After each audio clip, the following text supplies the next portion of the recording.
This tutorial is to show you how to sign in as a first-time user using the Mary Baldwin Financial Aid Portal.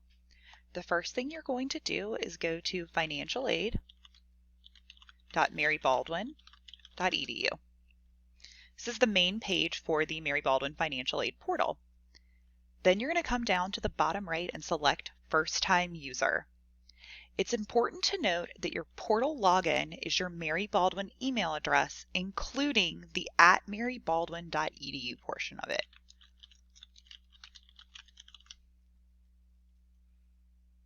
Once you've submitted that, you then come to the activation portion. At the top, you're going to verify your identity. The way to do that is to put in your Mary Baldwin ID number. Your Mary Baldwin ID number likely starts with a 3. Baldwin student, since they're just a test student, has a 0 MBU ID number. And then for the date of birth, this part's a little bit tricky. It does require you put any zeros in as well as slashes. So for Baldwin student, their birth date is 08/31/2000. Then you're going to scroll down and answer the security questions. The key things here are that the security answers must have 4 characters, so it has to have 4 letters or numbers, whatever it is you want to use to answer the questions. They're case sensitive, so you want to remember the way that you would type something. You can't use the same security answer more than once, so if the town for your first job and the city where you were born are the same, you need to pick a different security question. And you cannot use part of the question as your answer. So for Baldwin student, they were born in Stanton. The next question, what is the name of your first pet? Their first pet's name was Mary.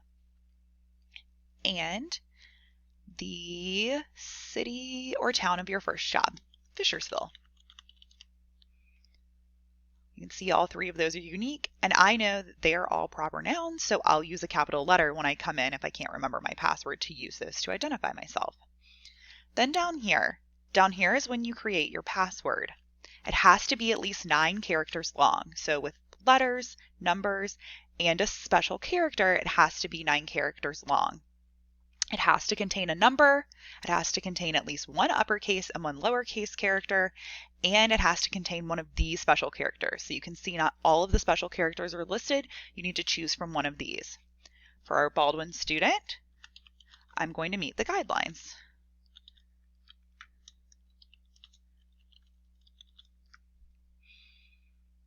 Down at the bottom, I'm going to agree to the terms and conditions and hit submit. And here I am, Baldwin student, logged into the Mary Baldwin Financial Aid Portal. Up to the top right, you can see where the current award year is. So if you are trying to access the summer of 2019, you would have 2019-2020 listed.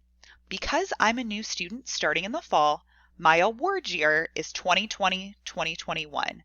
This award year matches the FAFSA that you filled out. So if you filled out a 1920 FAFSA, you would want to select 1920 here. If you selected the 2021 FAFSA, which starts next fall, the fall of 2020, you would select 2021. You can see that there are some notes here. For financial aid disbursements, we'd like for you to have the FAFSA completed by July 1st, and you can also see where documents are to complete those by July 1st. There are a couple of things you can do within the financial aid portal. This is going to be your gateway to everything to completing financial aid here at Mary Baldwin. So up on the top left, you can see that there's a menu item. The first thing that I'm going to do is go down to accept awards. This would be where you accept awards. The very first time you go to that, you'll see the Mary Baldwin Financial Aid Award Conditions form. This form, we'd like for you to read through it, make sure you understand everything that's on it, and once you complete everything, you understand everything that's here, and you agree to the terms and conditions, you'll click this checkbox and then submit. Now I am at my awards screen. You can see I'm at Accept Awards. There's some notes here for you to read through. You can see what might apply to you at certain points. The big thing that it explains is the budget. So there are direct costs, which is the cost you owe to Mary Baldwin, typically for tuition, particularly maybe room and board, and things like that. And then indirect costs, transportation, living expenses if you're not living on campus, books, etc. So if we scroll down, you can see that my budget as a traditional student includes, sometimes you're going to have to scroll over to the right. This is a very wide screen. Tuition, different fees, on-campus room and board. Baldwin is an on-campus student, so you can see where the room and board charge is, books and supplies, transportation, etc. That $44,000 is not the amount that I owe, it's just the amount of the budget, including the direct costs of tuition, fees, etc., room and board, and then the indirect costs, which for Baldwin would be books and supplies, transportation, and personal expenses. Another thing to note, typically when we award you your financial aid, if you're an online student or a graduate student, we base you off of full-time enrollment, which for an online student would be 12 or more credits, as well as the teacher licensure students. For graduate students, that's going to be 9 or more credits. If you are taking less than those 12 or 9 credits, let us know. There's an enrollment status verification form that you can fill out and submit via email, and we'll adjust your financial aid based off of your actual enrollment. To decline an award, you're just going to choose decline. You can see that's down here. To accept an award, still come down and hit accept. Some of your things like scholarships are automatically accepted for you, whereas loans are likely not, and you will have to go in and either change the loan amount in the box that's here, or if you want to leave the loans as they are, you can come over and just click accept. Your class standing has a really big impact on that.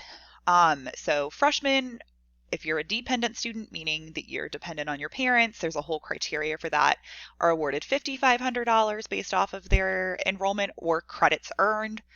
Sophomores, $6,500, juniors and seniors, $7,500. If you're an independent student, that amount starts at $9,500, then $10,500, and then $12,500. If you reduce your loans, they're going to be split in between each semester. If you'd like a different amount, let us know. You can't have more than 1/2 of the loan per semester, but if you'd like for us to split it differently, you'd like more or less in one semester, just let us know.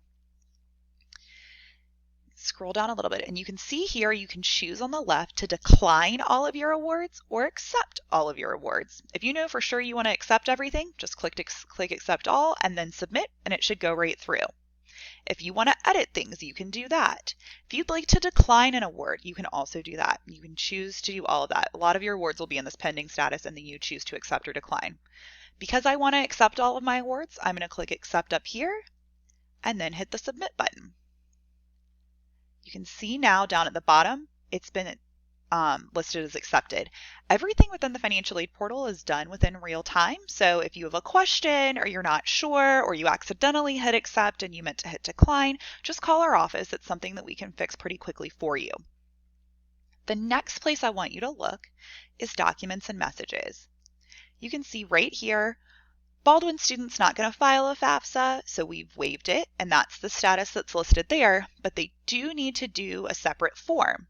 For many of the forms, they'll be linked right here, and you can click on that link and it'll open up a new page with the form in it. For things you need to complete at studentaid.gov, the links will go directly to what you need to complete at studentaid.gov. Once you complete the form, you can fax it to us, mail it to us, or submit it to us. Once it's received, the status will be changed to received. The goal is to have everything here listed as approved or received, or if you don't need to fill something out, waived. And then you'll know everything is done here. If we send you an email that says, hey, there's something that we're missing in the financial aid portal, the first 2 places you want to check are accept awards or documents and messages. It could be that we're missing a document or that you've left an award as pending. If you come down to disbursements, you can see what the scheduled amount is of the disbursement. Disbursement just means that we are taking the money on your behalf from the fund that it's in. So if it's a Mary Baldwin money, it would be from a Mary Baldwin fund, or if it's a loan or a grant, it would be from the Department of Education, and whether or not it's been dispersed, so whether or not we've requested it.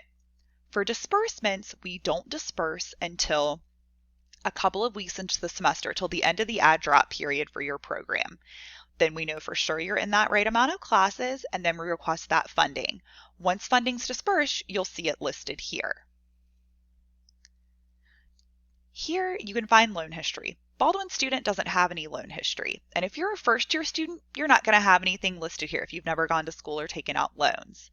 This is updated for your previous year. So it may not include loans. So if I was Baldwin student and I took out a loan for the fall of 2020, it's likely not to list here yet because it wasn't listed on my previous FAFSA. It's new for this year. So if you're concerned about that amount, you can go to the National Student Loan Data System, or NSLDS, and log in with your FSA ID and password, and you should be able to see your loan balance accurate up to the moment. And then down here at the bottom, you can see lifetime awards. So you can see that Baldwin student is an undergraduate student and has $2,195 in institutional grants. So that would be Mary Baldwin Scholarship or grant funding. So it's just an arbitrary number. This is not an actual student. So this is just to show you where that piece would be. But those are the things that you can navigate within the financial aid portal. You can also click on this My Account button, and if you needed to update your security questions or change your password, you could do those things there. Once you've completed everything you need to, you can come up to the top right, click the Log Out button, and you'll head to the main Mary Baldwin page.